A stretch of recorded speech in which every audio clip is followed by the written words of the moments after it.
আসসালামু আলাইকুম ওয়া রাহমাতুল্লাহি ওয়া বারাকাতুহু। হিন্দু ভাই বোনদের প্রতি বিশেষ শুভেচ্ছা জানাচ্ছি। বাংলাদেশ জামাত ইসলামী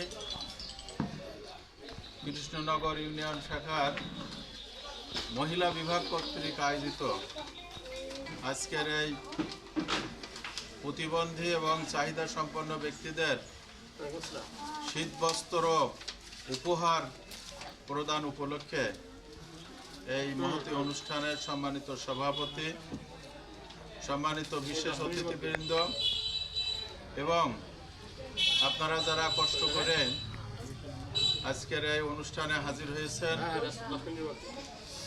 তাদের সকলকে আমাদের পক্ষ থেকে আন্তরিক মোবারকবাদ এবং সালাম জানাচ্ছি। আবারও আপনারা জানেন আমাদের দেশ বাংলাদেশ, এই বাংলাদেশ ইতিপূর্বে আওয়ামী লীগ, বিএনপি, জাতীয় পার্টি তারা এই দেশকে শাসন করে আসছিল।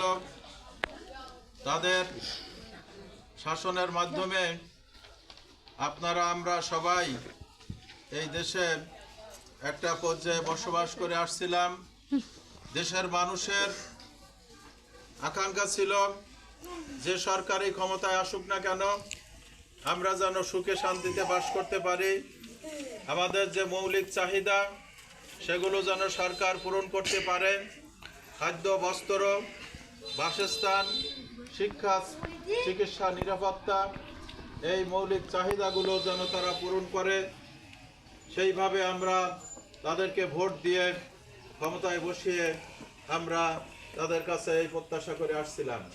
কিন্তু অত্যন্ত দুর্ভাগ্যের বিষয় যে সরকার আসে যায়, নতুন সরকার আসে, কিন্তু মানুষের ভাগ্যের কোনো পরিবর্তন হয় না।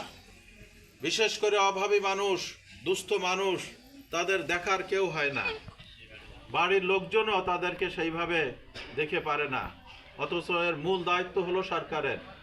যে সরকার ক্ষমতায় থাকবে তার মূল দায়িত্ব হলো সেই দেশের নাগরিকের, সব শ্রেণীর নাগরিকের সব ধরনের প্রয়োজন পূরণ করা। যারা দুস্থ, অসহায়, তাদের ব্যাপারে বিশেষ পদক্ষেপ গ্রহণ করা। কিন্তু আমাদের দেশে নামমাত্র কিছু পদক্ষেপ আছে দুস্থদের জন্য, অসহায়দের জন্য।